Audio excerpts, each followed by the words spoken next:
What if you had the resources you needed for your mental health right at your fingertips? Imagine a world where our mental well-being is prioritized just like our physical health, and where we have access to the tools and support we need.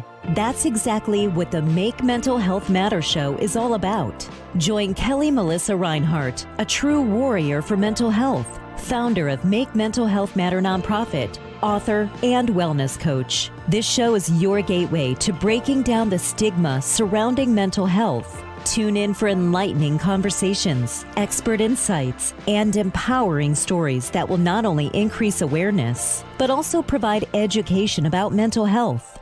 It's time to have those hard conversations, prioritize your well-being, and make your mental health matter. Your mental wellness journey starts here.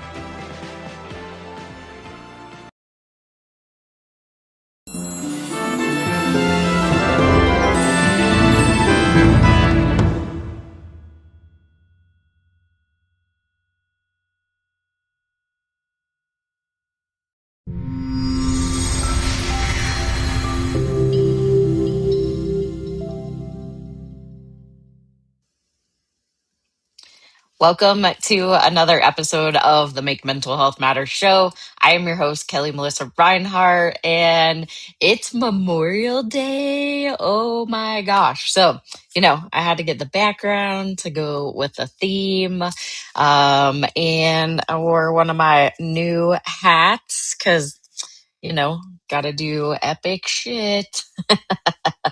I wanted to do a special today just on Memorial Day, since I do go live every single Monday at 5 a.m. or 5 p.m. on Dream Vision 7 Radio, or you can watch on E360 TV at 5 p.m. Mountain Denver time. And I think today is just one of those days that I just feel so much gratitude towards those that have served in the military and those that haven't made it back, right? Like, we have a special day to celebrate because there's so many that they risk their life and they unfortunately don't come back safe and sound. Those that do come back, I don't know if they're necessarily safe and sound, to be honest.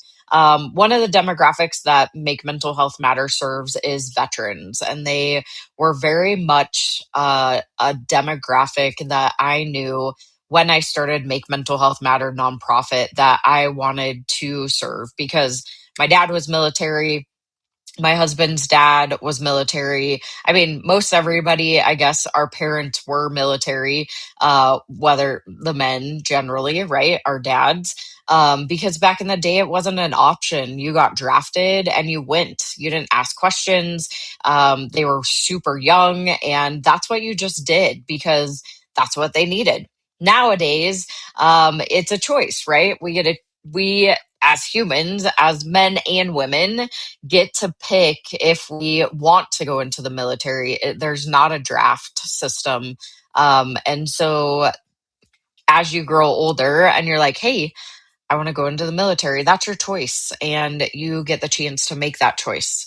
I always so my dad was in the National Guard Reserves, and I just remember being little, and he was in Germany during the Gulf War. And I remember getting letters from him because we didn't have technology back then. So I got letters and boxes full of all different kinds of food and candy. And I had a little map that I could track where he was at exactly. I remember, so it was, they were in the reserve, so they were the backup if ever needed. And so we could track like where he was at, which I thought was really, really cool, really fun, right? I didn't fully understand. I was pretty young at that point and not really realizing what was happening, or what it even meant to be at war, or that, I knew that he was safe because they weren't right in it, but I also knew that there was also a possibility that anytime they could be called in, right? Luckily in Germany and not right in the middle of the Gulf. And I also remember when I was younger, we got to go to the different stores, like the Army surplus stores, and I thought it was so cool. All the fatigues and the MREs, meals ready to eat, MREs, yeah. So I remember going to girls' camp when I was younger, and my dad would give me MREs to eat, and they were the grossest. They were disgusting. I do remember that. I don't remember. I think one of them that I had was like spaghetti. The crackers were always good, but I mean, how can you go wrong with saltine crackers? I do remember one of the girls' camp, we had to go like off the grid, and it was just a handful of us girls, and it was like life skills or, yeah, pretty life skills, safety. I don't know. But we had to learn all of those skills, and we had a backpack in, camp overnight, and then backpack out. And that's when we needed the meals ready to eat. And they were just horrible. Emergency. I feel like I'm saying that wrong, but it's fine. Um, so that was when I was younger. That was how it went. I know that usually guard was on the weekends. And so I'd go and either hang out with my grandparents, or I would go and hang out with some of the neighbor, whoever was around that was able to have me come over, and that was just the thing, right? I didn't really fully understand like what it meant. I don't know if it ever really clicked in my head that there was a possibility that my dad could go somewhere and not come back.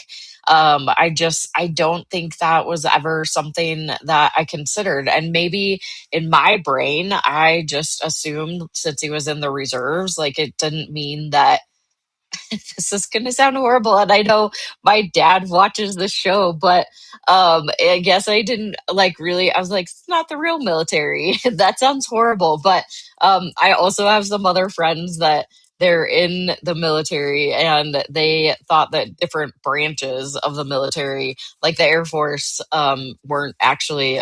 Some of my friends called them slacker force because they weren't like front of the line, right? So I think that all of the branches have their little, well, are they real military? Are they real military? Then you have the ones that, man, like the Marines. Oh my gosh, the Marines and the Navy and like the Navy SEALs, the training that they put them through. Holy jamolies, right? Like I would never survive in basic camp. But I like go back to my comment that I just made, the not real military. It's all real military, right?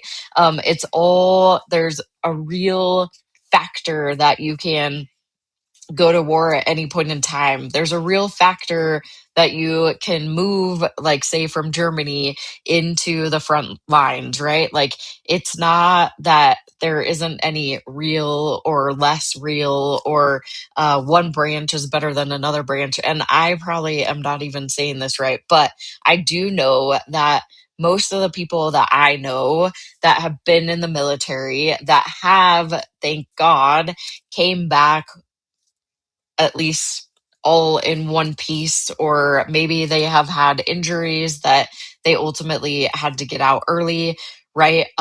Some people are really, really lucky, and then others, they didn't come back whole, or they didn't come back at all. And unfortunately, we have a, not unfortunately, fortunately, we have a day to be able to celebrate these people. We have a day to celebrate human life that gave their life to protect our country. And I think that we as Americans take that for granted a lot.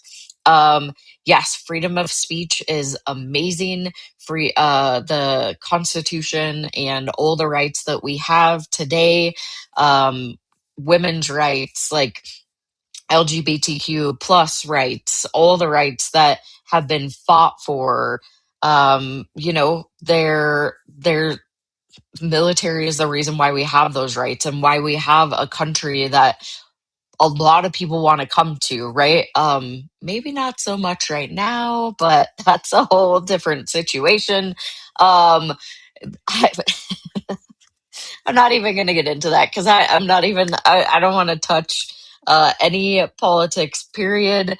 But yeah, I mean, I look at so many of the other countries. I have not been to Europe myself. The farthest I have ever traveled, I went to like the British Virgin Islands, which is beautiful, by the way, but I've never flown like overseas really per se. And so my daughter, on the other hand, is a complete, she's been everywhere all over the world.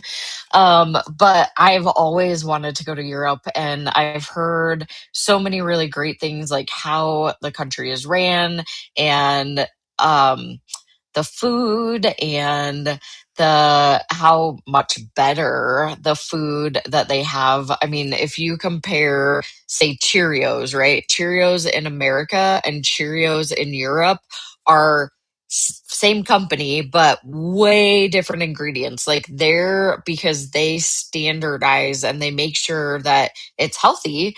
And then you have American cereal, which is not very healthy because we pack it with a bunch of fillers and things that are not very good for our body. Anyways, America. America is what I'm talking about.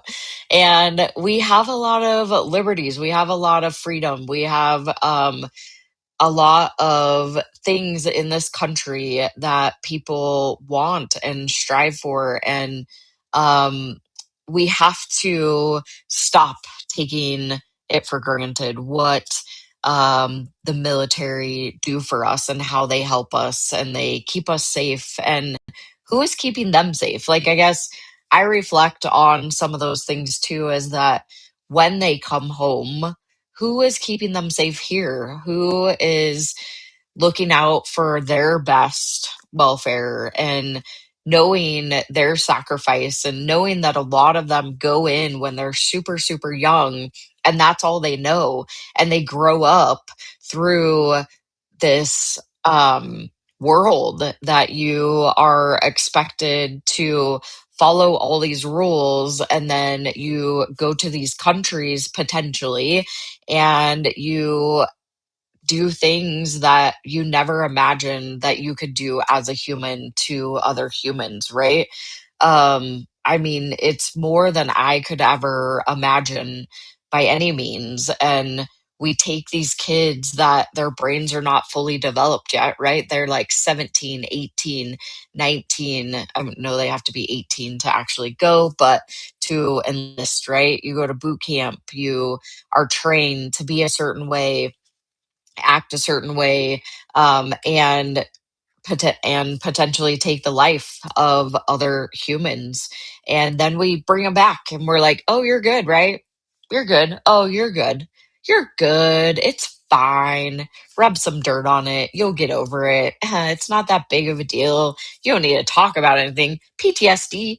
What is PTSD? Like, get over it. You're fine." Who in their right mind ever feels like that's okay? So, as you know, I love to kind of stir the pot. I like to open up conversations. I like to have us think in different ways. I like to get feedback. I like to have your comments. I'm not perfect by any means, and I don't want to make this political in any aspect. I don't want to make this about religion. I don't want to take this into a negative direction, but I also want us to know and get us starting to think about how we, as civilians, those of us that have never served, those of us that have never been put into these places, and those that do serve, and those that are in the, I'm totally gonna butcher this, but those are that are like your sergeants, your leaders. Yep. See, I can't even think of what the words are, but those that I get it. You train a certain way, you have to be trained a certain way to keep yourself safe and everybody who you take wherever you're traveling. But what do we do when they get back? So that's what I'm talking. I'm going to go into a little bit more in detail today. And then I'm also, just because we are civilians and we have never experienced that, does not mean that we can't not support somebody who has come back and they're really, really struggling. So I want to talk about how we can support our military, our veterans, and those that have been in this place that we don't really fully understand, because we can, and it's very possible. So I'm going to go to my quick first sponsor break. But when I get back, we're going to talk a little bit more in depth about, like, what does that mean when they do come back, and how can we help and support them? So we'll be right back after this quick sponsored break.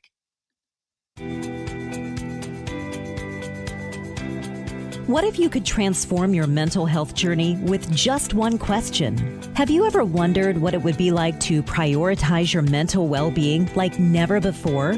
Well, now's your chance. Introducing Make Mental Health Matter, the show that's changing the conversation about mental wellness. Join us every Monday on Dream Vision 7 Radio Network at 7 a.m. and 7 p.m. Eastern Time as we delve into insightful discussions, expert advice, and inspiring stories. Hosted by Kelli Melissa Reinhardt, a warrior for mental health. This show is your guide to breaking down the stigma surrounding mental health and discovering valuable resources to enhance your well-being. So, are you ready to take charge of your mental health journey?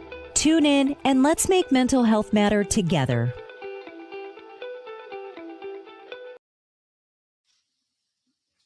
And like that, I'm back. If you happen to be just tuning in to the Make Mental Health Matter show, thank you so much for watching or listening. It's Memorial Day today, so I, had to change my background, and my other background keeps popping in and out. Or maybe I don't have hands. It's okay.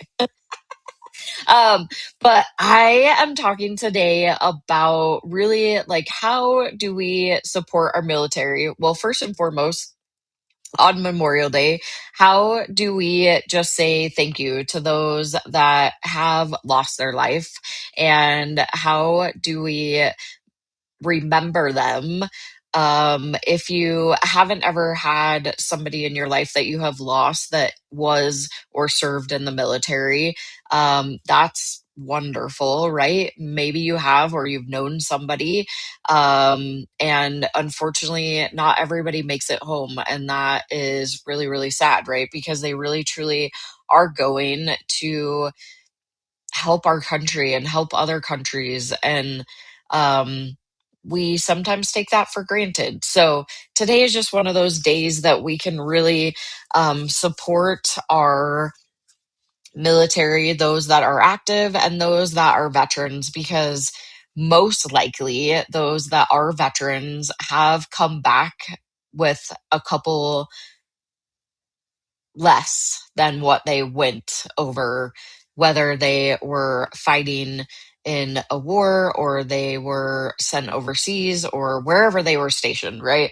They probably know somebody that unfortunately lost their life. So, how can we as civilians, how can we as humans help our veterans and help our current military, those that are actively serving?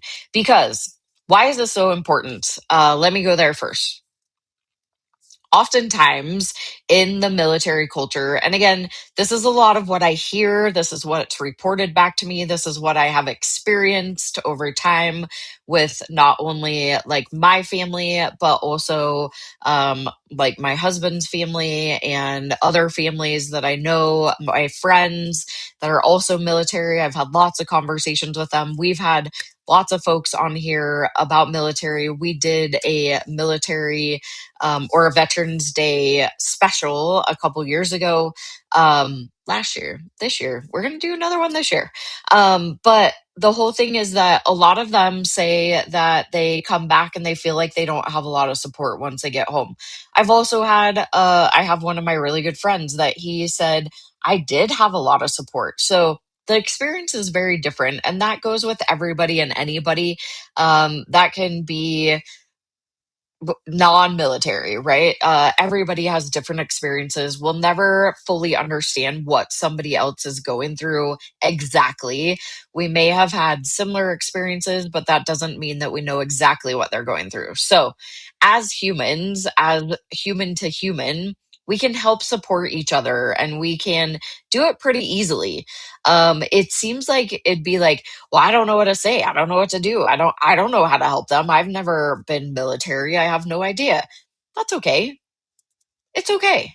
You're a human and you've had human experiences, and yeah, maybe you don't get it, but again, well, not again because I didn't say this, but what I would say to you is it's not about you.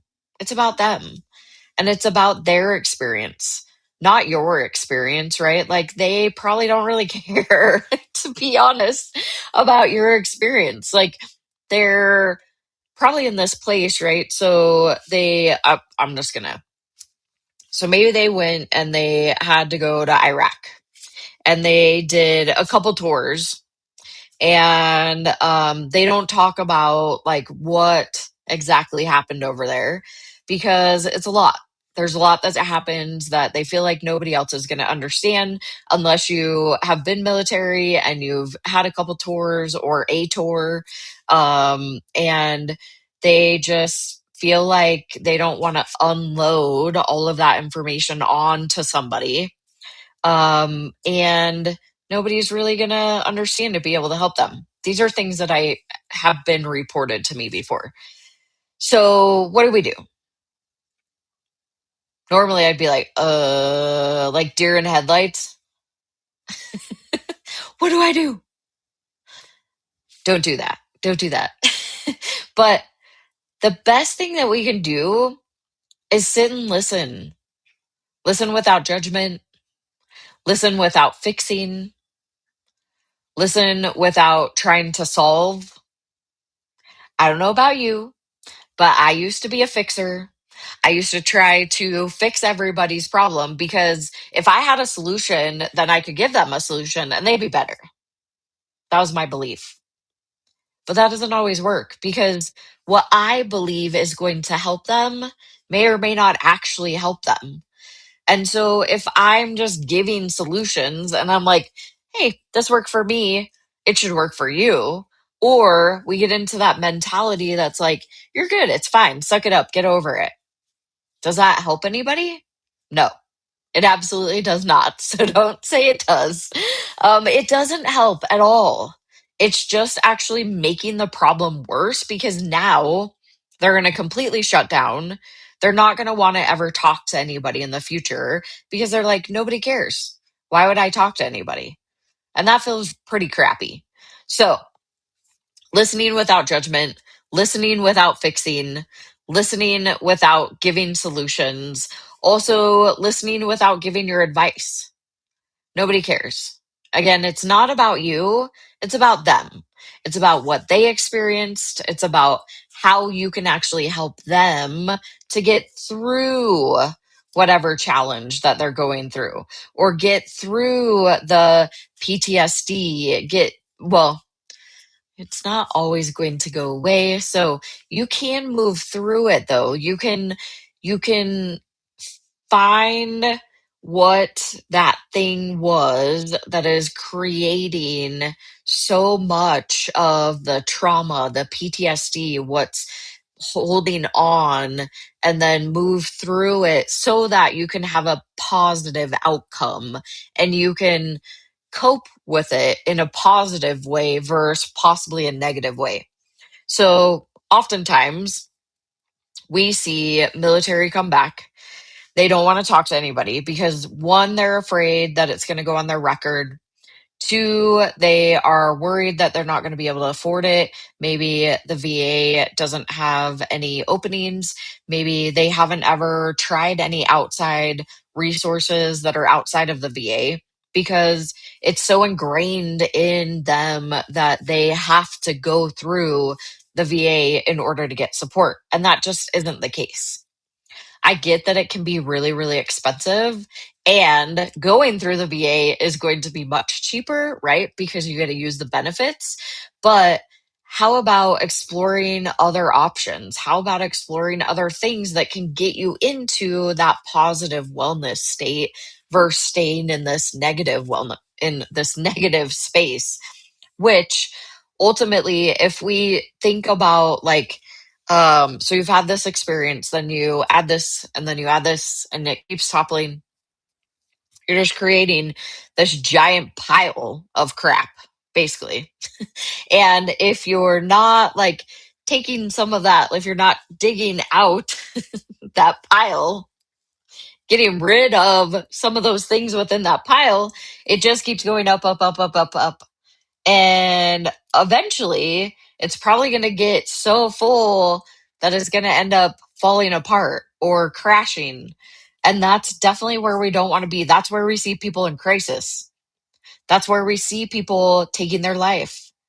There are, on average, 22 veterans that die by suicide every single day. You hear the stats, 22 a day, right?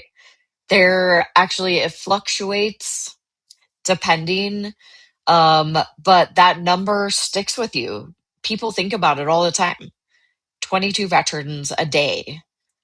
They have lived through experiences. They went through wars. They went through fights. They went through so much. And then they come home and they feel completely alone, and they don't know who to turn to. They don't know who to talk to. They definitely don't want it to go on their record, because then it looks bad. Or they're like, well, I can't get help. They told me that getting help is not okay. It's ingrained. It's so ingrained that it's really hard. And I'm just saying this from a place of understanding and people reporting back to me.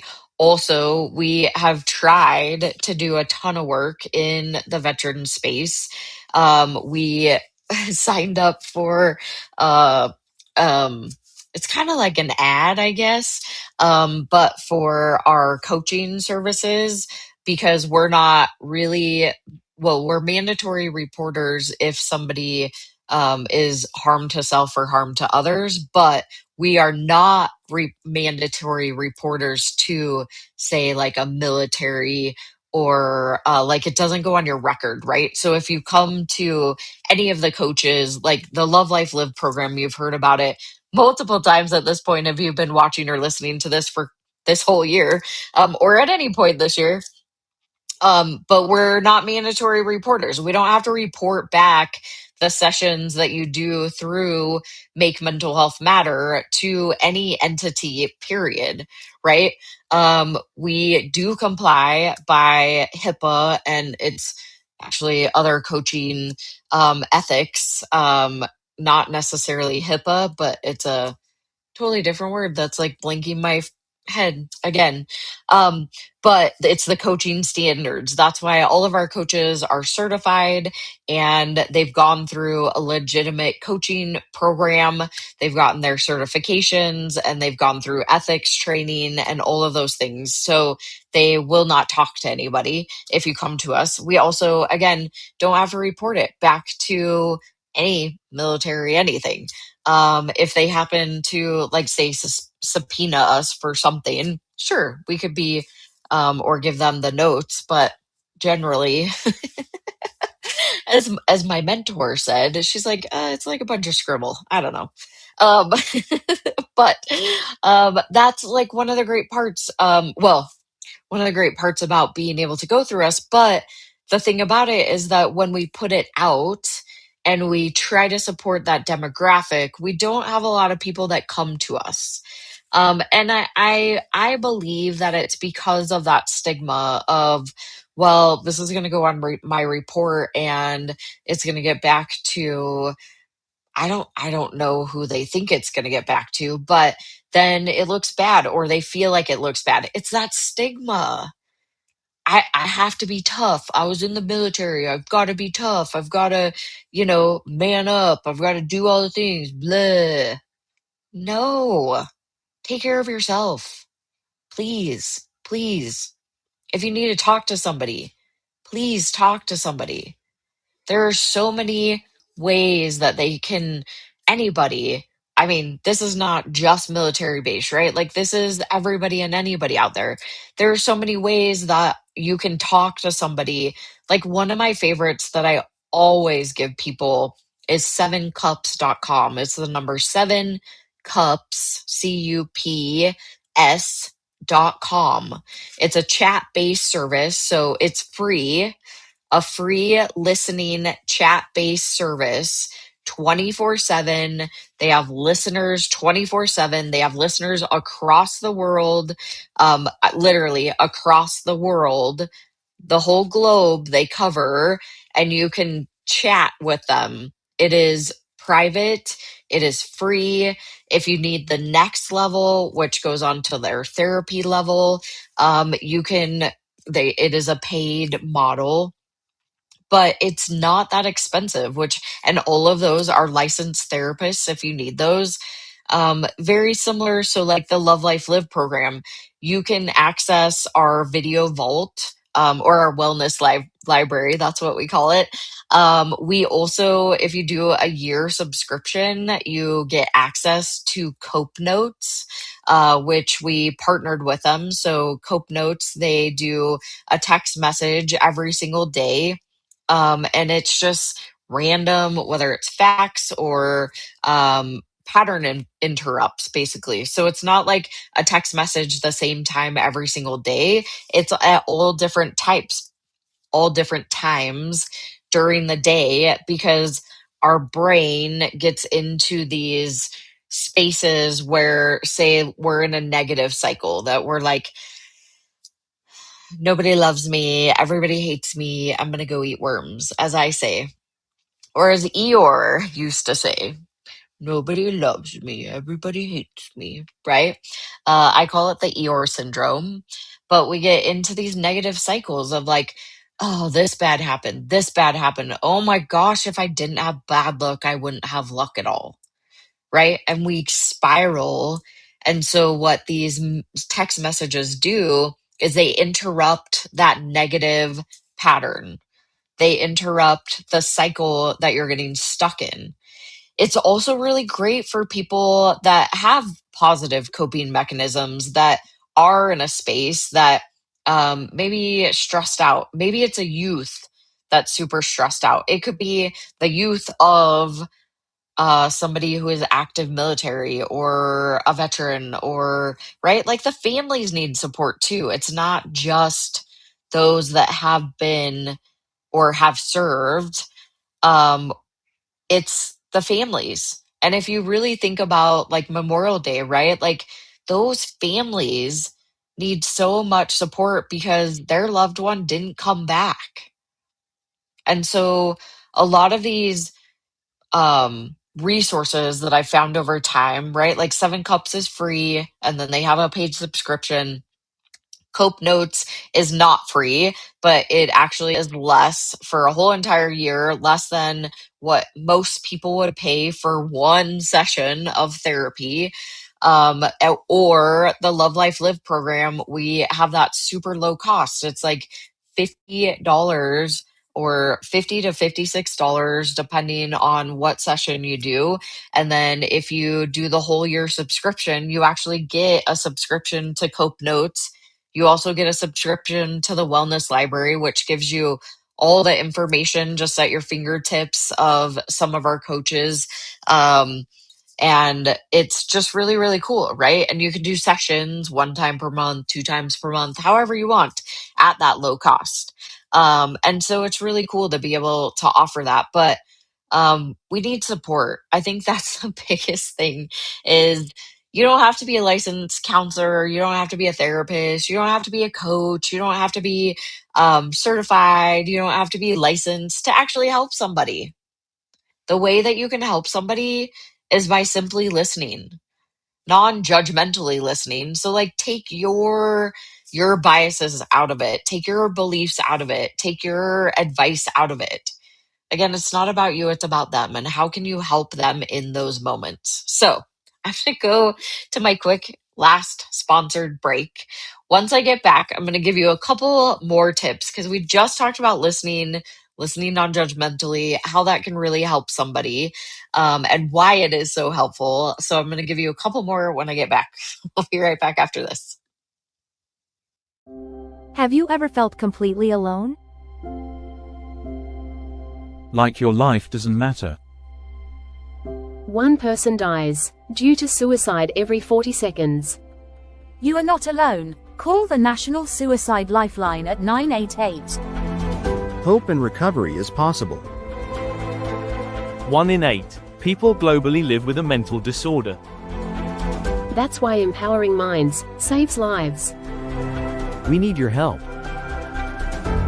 With only $19 a month, you help us save lives through mental health and suicide prevention education.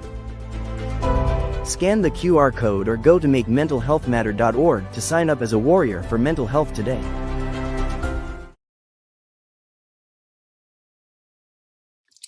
And like that, I'm back.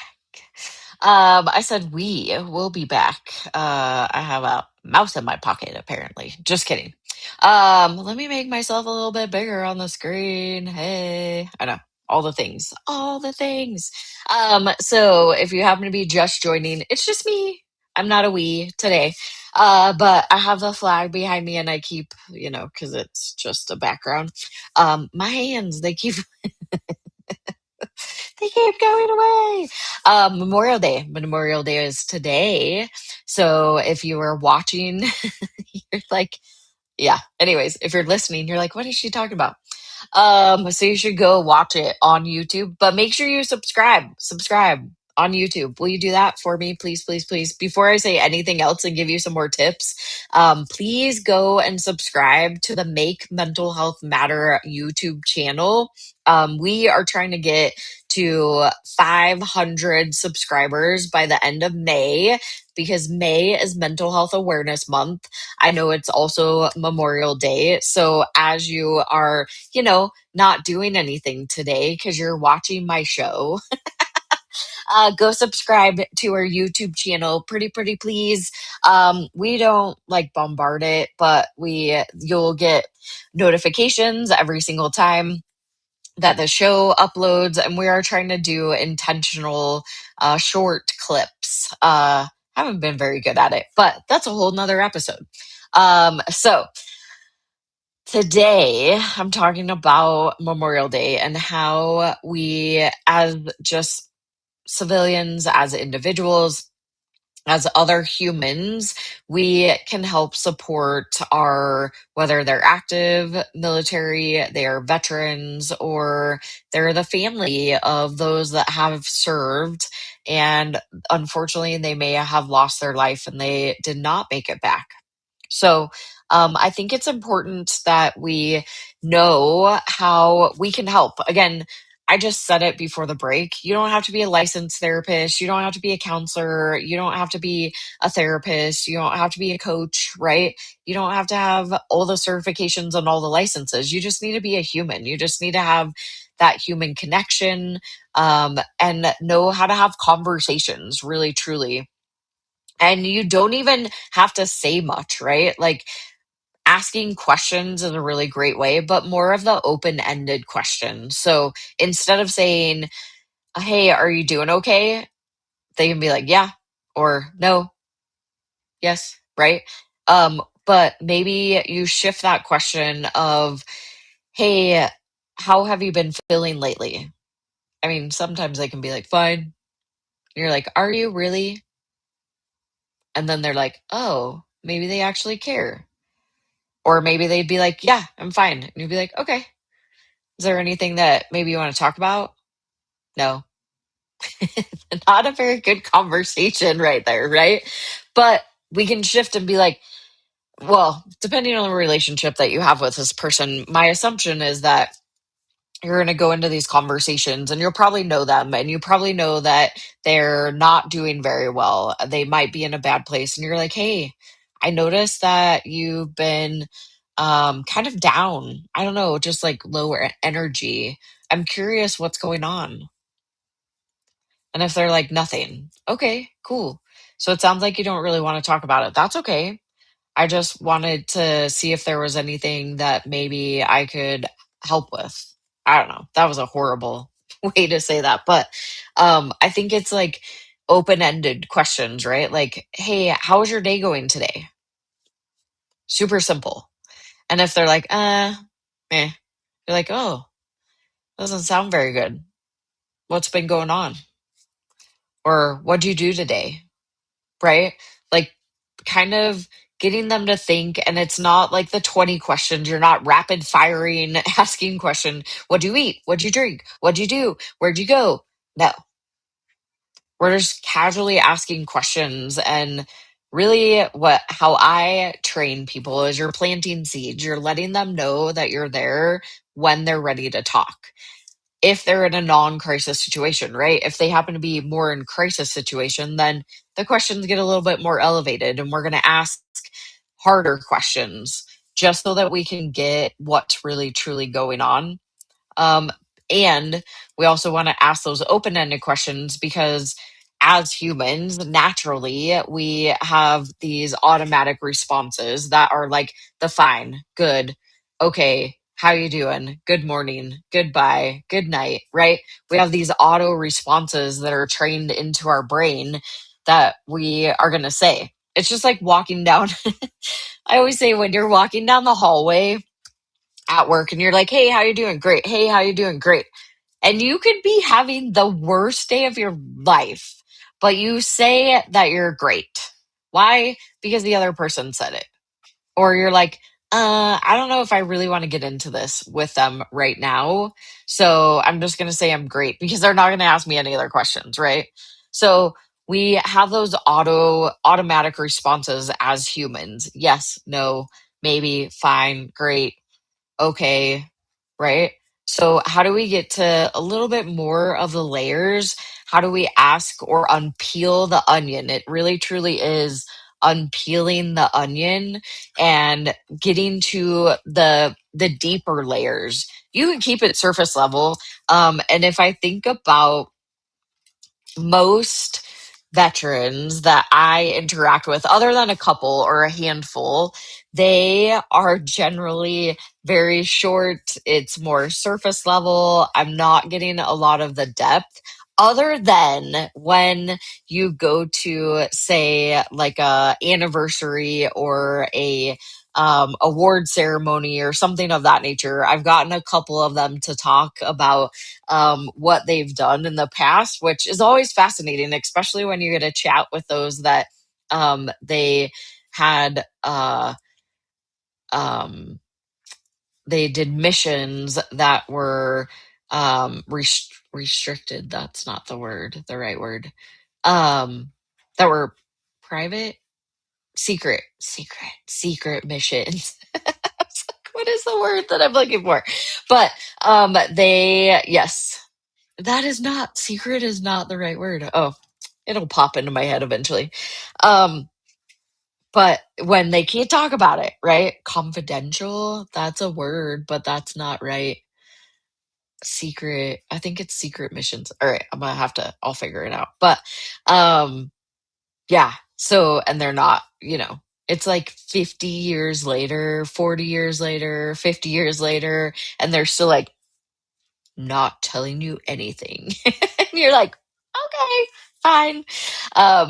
But also they maybe had these experiences, right, that they don't want to tell anybody about because it's not something that they would do in their normal lives. It's also not something that they would go out and experience living in America, right? So we also have to keep that in the back of our minds is when we are working with, when we are supporting, when we are living, maybe our spouse or maybe a friend, we have to keep in mind they have so many more experiences that maybe they don't want to talk about. And if they do, great. Then just listen. Just listen and make it about them, not about you. Make sure your nervous system is regulated, so you're not creating this anxiety, because when they talk about it, maybe you get really anxious and you're like, whoa, like, I didn't even know that was what happened, like the deer in headlights. Don't do that. Like, keep it cool, calm, collected. I use the swan on the pond. We're cool, calm, collected, just floating across the pond. And then underneath, you're like, I have no idea what I'm talking about or what I'm doing, right? But on the surface, you're just like, I'm cool. I'm cool. And that's like regulating your nervous system so that you're not coming off with like too much anxiety, because people feel that. So, um, I've kind of said the same thing, but I think a lot of it is really that listening, but being curious, asking questions, finding out like what they do want to share or what they don't want to share. I think that's also important, is that maybe they are not ready to share certain aspects, and that's okay.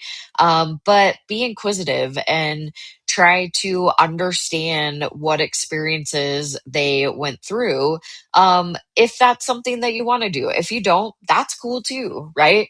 But I think the best way is to ask those questions and then give them resources. So if you're like, I'm not really sure like how to help you, what to say, what to do, where to go, all of those things, find resources. There are a ton of really amazing nonprofits that just center around military.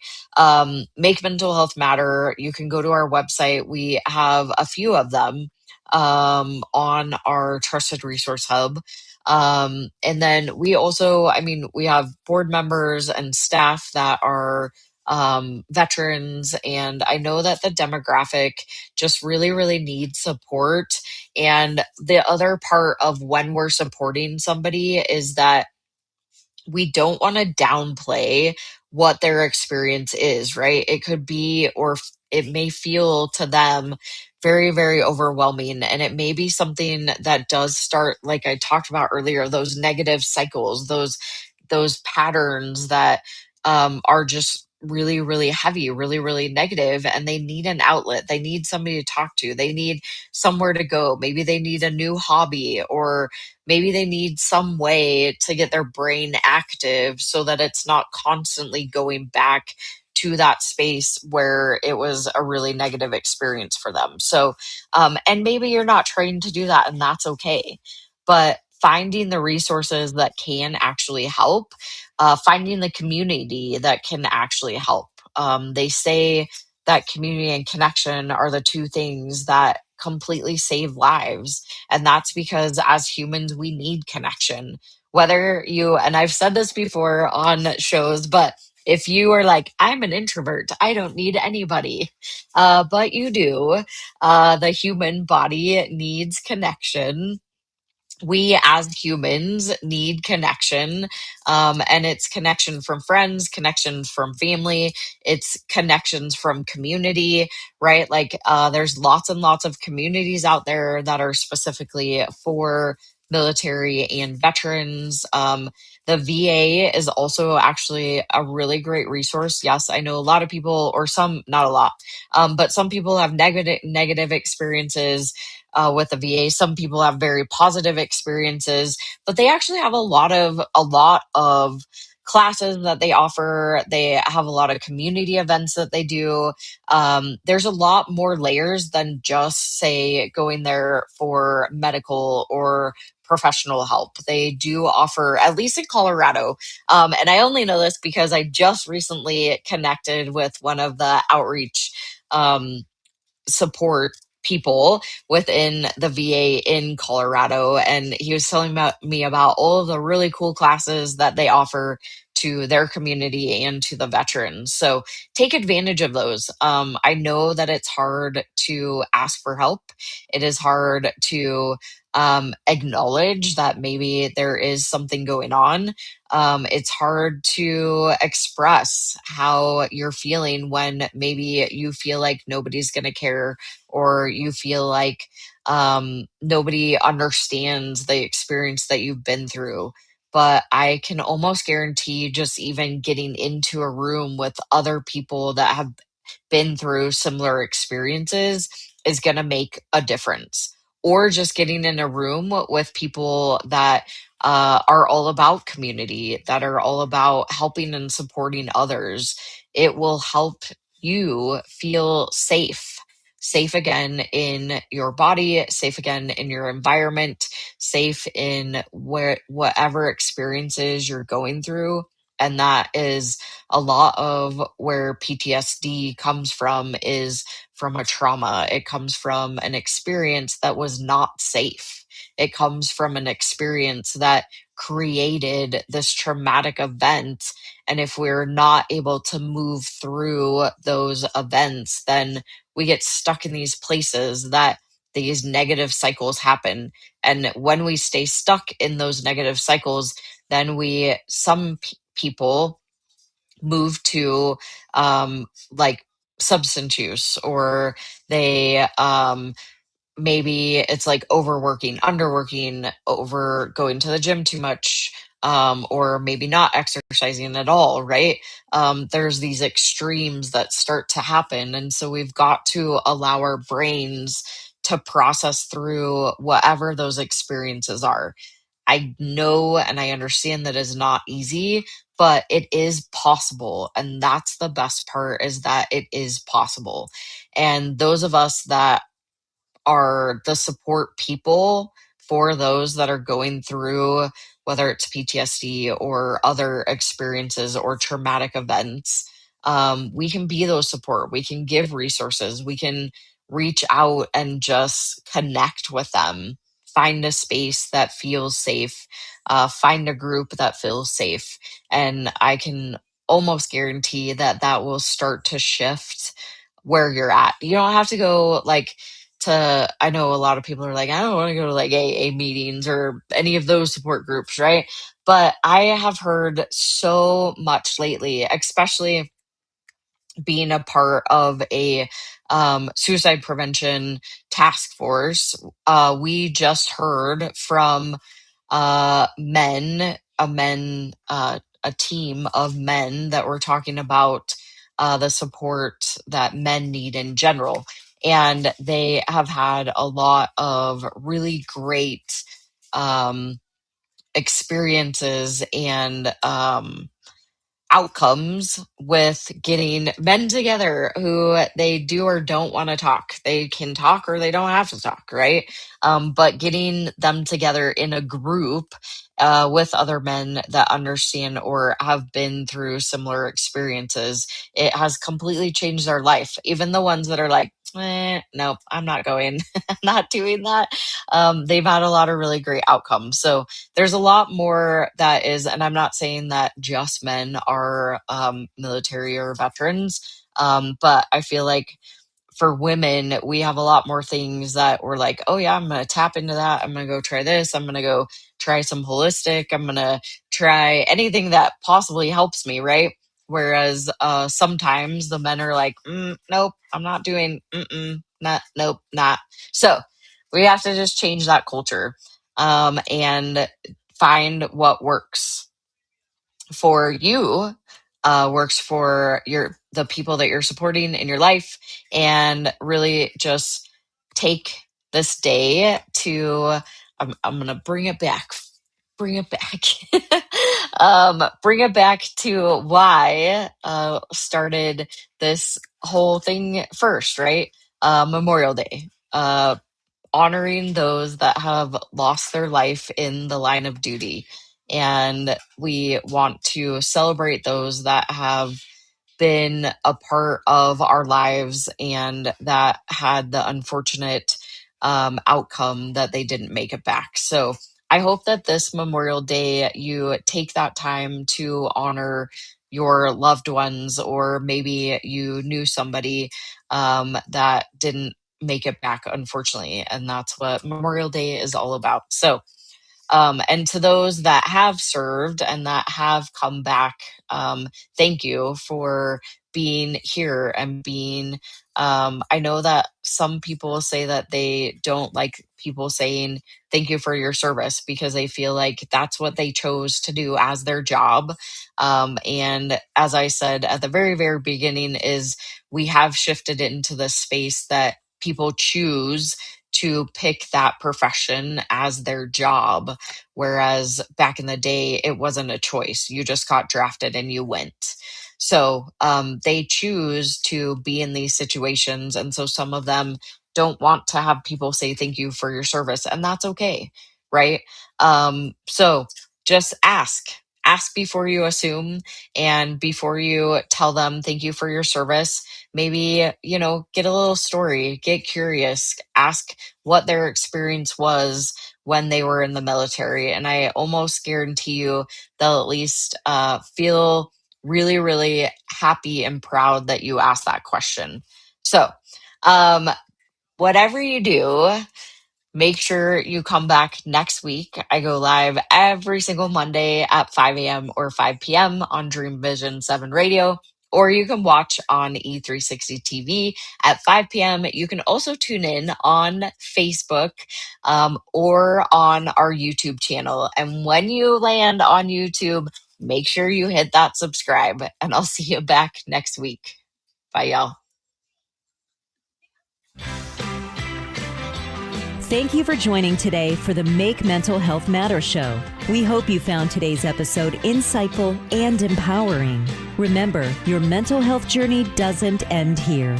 For more resources, support, and information, visit us online at makementalhealthmatter.org. You won't forget to subscribe to our show or follow us on social media to stay connected and continue the conversation, will you? That's right. Together, let's make mental health matter. Until next time, take care of yourself.